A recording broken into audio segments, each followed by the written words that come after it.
আসসালামু আলাইকুম। সবাই কেমন আছেন? আমি আলহামদুলিল্লাহ ভালো আছি। আশা করি আপনারা সকলে ভালো আছেন। তো আজকে এসেছিলাম গাড়ি ওয়াশ করতে, গাড়ি ঠিক করতে। সার্ভিসিং করিয়েছি। বেশ কিছু টাকার বেশ কিছু কাজ করানো হয়েছে। তো এখন যে ভিডিওটা দেখতে পাচ্ছেন এটা হচ্ছে এহসান ভাইয়ের গাড়ি। এহসান ভাইকে নিয়ে কিছু জিনিসপত্র কিনতে গিয়েছিলাম, যেগুলো পার্টসপাতি ঠিক করেছি। তো যেই গ্যারেজ থেকে ঠিক করেছি সেটাও এহসান ভাইয়ের খুব পরিচিত। তারা নিজস্বভাবে গাড়িটা সার্ভিসিং করেছে। আর যশোরের ভিতরে আসলে দরাটান আসলে আমার সব থেকে ভালো লাগে এই বিল্ডিংটা। এদিকে দেখতেও ভালো লাগে, ভিডিও করতেও ভালো লাগে। আর তারপর আমরা যখন গ্যারেজে আসি, গ্যারেজে উপস্থিত হওয়ার পরে দেখি যে আমাদের গাড়িটা অর্ধেক খুলে ফেলেছে, মানে পুরোটাই খুলে ফেলেছে।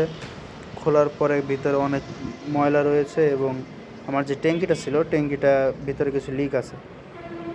তো তারা খুব চেষ্টা করতেছিল যে কী কী লিক আছে, কোথায় লিক আছে এগুলো দেখার জন্য। তারা খুঁজেও পায় 2-3টা লিক ছিল।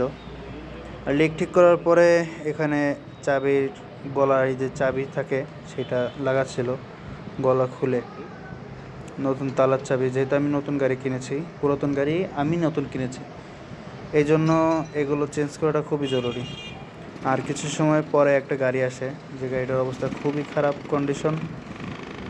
এনারা হয়তো বা ভিতরে ভিতরে চালায়, কিন্তু এই পুলিশ লাইনের রোডের ভিতরে, মানে একটা শহর অঞ্চলের ভিতরে এইসব গাড়ি কীভাবে চালায়, শব্দ দূষণ করে, বেশ দুর্গন্ধ ছড়ায় এদের গাড়ি থেকে।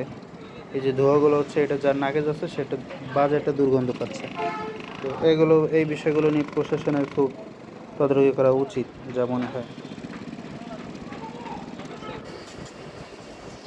আর তারপরেই কিছু সময় পরে দেখা যায় আমার গাড়িটা মানে ওয়াশ করার জন্য তারা শুরু করে দেয়। গাড়ির কাজ ঠিক করে অনেক সময় লেগে যায়। গাড়ির যে যত কাজ ছিল সবগুলো শেষ করে শুধুমাত্র একটা কাজ বাকি ছিল, এটা পরে করব। তারা খুব নিজস্বভাবেই মানে গাড়িটা ধুচ্ছিল, মুছতেছিল। তাদের কথাবার্তা ভালো ছিল। যারা যশোরের ভিতরে যদি কেউ থাকেন ওয়াশ করার জন্য, তাহলে জায়গাটা আশেপাশে দেখলেই চিনবেন যেটা কোথায়। আপনারা এখানেই আসতে পারেন। সর্বশেষ যখন গাড়ি ধোয়া শেষ হয়ে যায়, শ্যাম্পু দিয়ে ধুয়েছিল, হুইল পাউডার দিয়ে ধুয়েছিল, তারপরে তারা গাড়িটা ভালো করে মুছে দিয়েছিল।